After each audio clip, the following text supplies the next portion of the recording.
Hey guys, welcome to the Field of 68 YouTube channel. If you like what you see here, hit that subscribe button and you'll get more college basketball content just like this. All right, before your Sunday superlatives, let's get to Kansas here. So, Kansas and Indiana.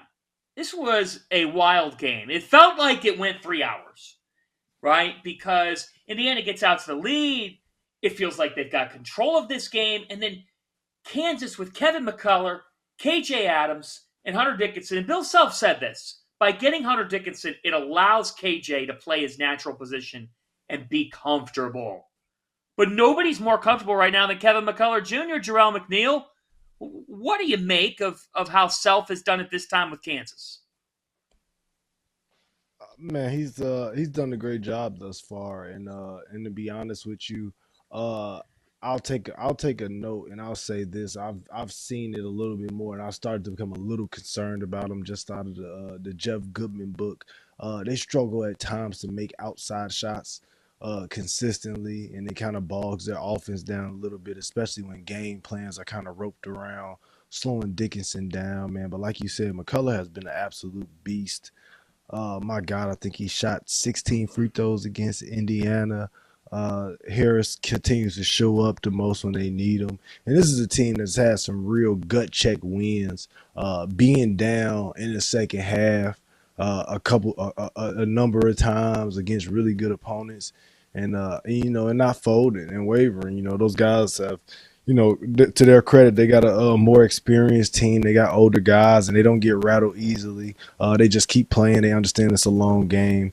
And they came out and did the same thing against Indiana. They were down like 8 or 9 points in the second half with about 14 minutes to go, and I kind of just sat up in my chair and really dug in because I was just expecting and waiting on them. Like, Kansas is gonna make a run. They're gonna put together a few stops and a few plays, and then we'll have a ball game. And that was a fun one to watch as well too, especially doing it in a hostile road environment, a place Hunter Dickinson has been to before and had success. So it was just a fun game to see, man. But the Jayhawks are looking really good, and they're going to be poised, and they're going to be around, for the long run this year. They're one of the top 5 teams in college basketball for sure. Yeah. Here's my thing, John. Whenever you play against Kansas and Indiana played as well as they could, they got up 13 with, I want to say it was right at 15 minutes to go or so. And here's the thing with Indiana, that was as well as they're going to play. Trey Galloway was awesome. That was a game of all games Really for good Trey game. Galloway, and a guy that can play. I mean, but he's not somebody that I think you can rely on to get 25 a night.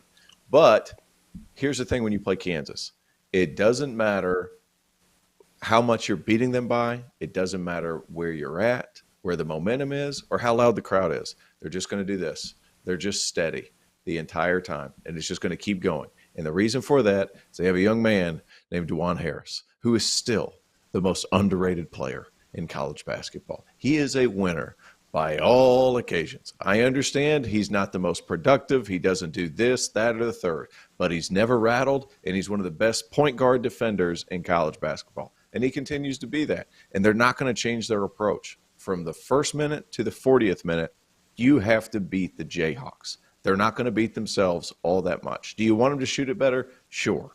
That's all well and good. But their approach is going to be the same night in and night out. And I actually kind of I equate them a little bit in the NBA. It's like playing the Miami Heat. Like, they might not be the most talented team, and Kansas is the most talented team most nights, so I'm not comparing that. But you know what they're going to be for the entire 48 minutes, the Miami Heat. They're going to move the ball. They're going to continue to play. They're going to do all the things that they do. Kansas with Bill Self, who I have more respect for than almost any coach in college basketball. They are going to continue to attack the same way for the entire game, 40 minutes. You have to beat them for 40 minutes to get a win against Kansas. Thank you for watching the Field of 68. If you've enjoyed what you've seen here, hit that like button, share this link with your friends, or check out the description for some other places that you can consume Field of 68 content.